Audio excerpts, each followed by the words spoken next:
Hi, turn around. Just kidding, that instruction is for me.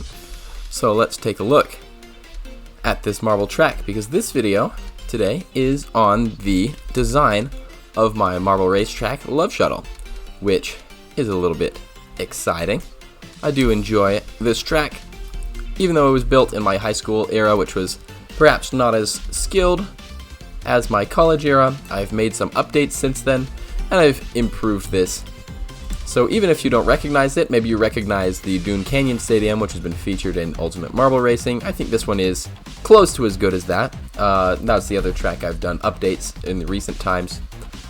But yeah, I think this is an interesting one to dive into the design language and ideas behind it. Now the first interesting thing, maybe I won't even be able to see it, but that thing that says turn around.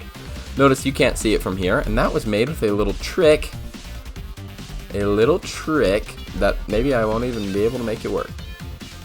There's an invisible cube, not an invisible cube, there's a very visible cube that's painted with this Vanta black color you can't see through, but you can see, because you can't, let me describe this. You can't see the inside faces of the blocks in Marble World if you fly inside one of them.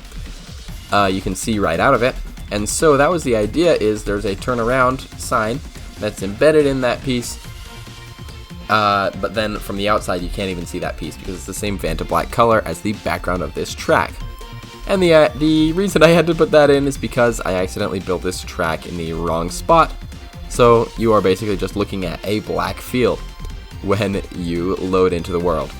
And now the general idea behind this track, the theming at least, is based largely much like on the previous track, Crop Duster Raceway, but the idea is based largely on the Waterflame song Love Shuttle, which you are listening to right now. It's excellent, one of my favorites, and the thumbnail has a very exciting color scheme with these super saturated pinks and blues and purples.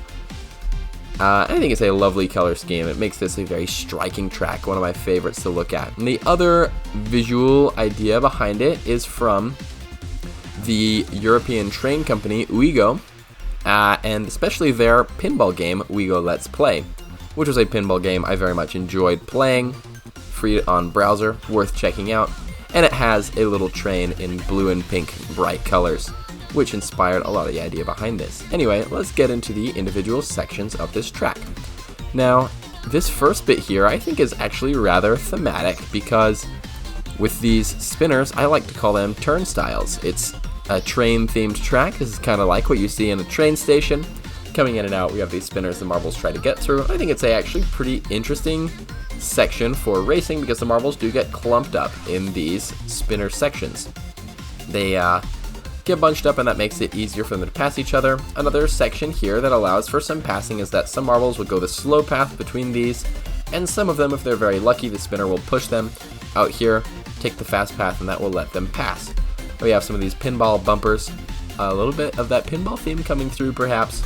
But this is one of the ways, yeah, look at that bounce. One of the ways to avoid marbles getting stuck on your obstacles is to use these pinball bumpers. There's no way a marble's getting stuck on that if they're just going to totally bounce to the side and all over the place in there. And now there is a downside to these, especially if you have a larger field of them, that marbles can bounce off of them several times, like that one did. It bounced a couple times, and they can really end up stuck in that pinball section, which is not ideal in my opinion. It can lead to the pack getting really thinned out, but it is better than marbles getting permanently stuck on your obstacles forever. And now the next section is very similar, in fact, to one that I built on Forest Raceway, which I actually built just a few months earlier than this one, even though I think this one is a lot better.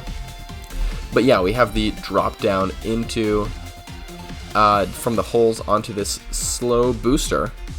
It's a set speed booster that is only strength 3, so it is faster to roll down this track above than to go on this booster, so you want to avoid falling in the holes for as long as possible. Then we come along to this train, there's a little bit of a spinner as an obstacle, and we continue this way, and this is one of the changes that I made in the recent update. You can perhaps see that this booster is linked. If I turn on see invisibility, it's linked to that detector way out there, so if marbles are extremely far ahead, this booster will turn on and help them catch up a little bit as they go along the train. That's just a little bit of help. It It tightens the pack just a tiny bit if it's very spread out, but that's a pretty drastic gap, so I feel like that probably won't come into play super often. We come through this little section over here and into the crazy split track. There are 8 different paths over here, which is completely wild and impossible to keep track of. I think this is going a little bit overboard, but it is absolutely a spectacle to look at, which is fun. I do believe that is this neon purple track that is the fastest out of the 8 paths. I don't know what the ranking is besides that, but yeah, we come into this this funnel, and much like on Dune Canyon, this is a very consequential section of the track because it is very wide and it takes marbles forever to go down it, especially depending on what angle they enter the track in. So that can totally make or break your entire race going through that spinner. Sorry, that's a funnel. This is a spinner, and this is my first booster elevator that I ever used. You can see we have a big purple set speed booster here, and a spinner that kind of sweeps the marbles into the booster, which is not my current top design, but this is one that I favored for a little bit, and I like having it on this track, just again because of that turnstile theming. I like having the tri-spinners as a through line throughout this whole track. Yeah, so this is... Again, this is a lot faster than going up a ladder, especially because this is a lot of height to gain all at once. This is a much bigger track than any of my previous ones, and so because of that, it is very nice to have this speedy booster, and it's kind of fun to have the marbles clumped up by these spinners at the top.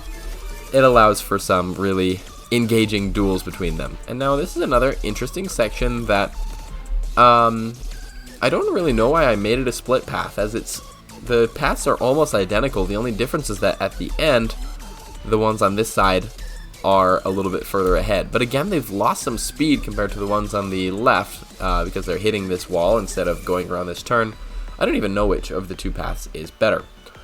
This is another one of the changes that I made since the original version I built in high school. In college, I implemented these spinner pieces instead of having a big board of nails because before those changes, this track was kind of terrible. There were the main problem was just that marbles were not very good at finishing the track, and the main culprit was that here, instead of having these spinners, I had a big plinko board type thing of nails, and as you may know, marbles get stuck on nails super easily, and so these spinners are another wonderful solution to keep marbles from getting stuck because the plinko pieces are always moving, and so they won't get permanently jammed on those, and that is a major improvement. Also in the new version, I fixed a couple spots where the marbles could fall off the track. I don't remember off the top of my head exactly where those are, but that was helpful. And now we have some of these super upscaled spinners, which I think is kind of a fun feature that allows for marbles to pass each other. Again, you kind of have that turnstile effect of marbles getting clumped together, if they are already together, and more of those pinball bumpers.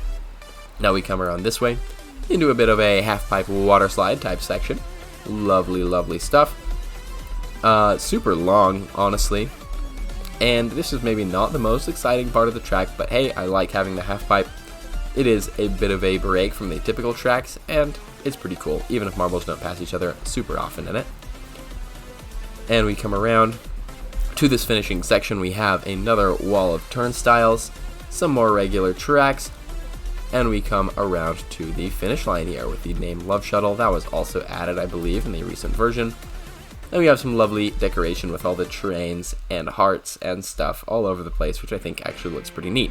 Now that you kind of understand all the sections of the track and what's liable to happen, let's delete the marbles and respawn them to do a bit of a race. And this time I feel like doing a Mario Kart race instead of the classic marbles from my childhood. So pick a favorite.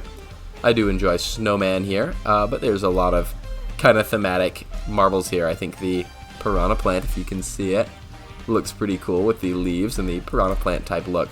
But yeah, it looks like Snowman and King Boo are doing very well. I don't know if anyone will be able to take the lead, but yes, Donkey Kong does really well in this whole section. Toadette and Spike do even better.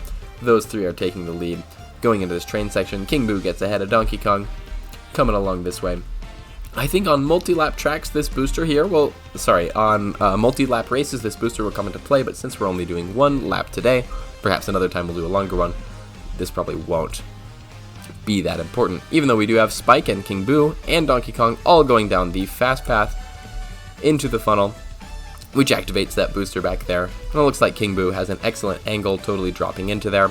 And this is where the marbles are kind of getting spread out as they go through all of these split paths. As I told you, marbles can get stuck on these triangles on the nails. That did happen to Toadette, so I did not fix all of the DNFs on this track. Nor, in fact, with Cataquack, who apparently fell off the track somewhere and got deleted. Anyway, yeah, we've got Cheep Cheep draining out of the funnel. Lots more marbles going that way, but we have some even further ahead. Let's see where King Boo is at, leading the whole pack. Totally making his way through the Plinko section very well. There's really no contest between him and Cheep Cheep, although Peepa and Cheep Cheep and some of these others, that's maybe more of a tight pack. So we can just assume King Boo has this race in the bag at this point, and we can see the perhaps more contested races going forward. Koopa Troopa is doing very well in the obstacle board and comes around there. I think this path on the left is actually better than the one on the right, because you can see Peepa kind of got hung up there a little bit. A little bit hard to tell, but Koopa Troopa is now in second place. Peepa, Spike, Rocky, Wrench. And perhaps we'll see something happen here in this last section of the race, but honestly I think that this order will be pretty much preserved out the exit of the Plinko board. That's not always the case, but it's pretty frequent that the pack gets spread out at least this far. King Boo entering the turnstiles. Koopa Troopa coming down the water slide section. Perhaps there's no water, maybe it's just a slide section, I don't know.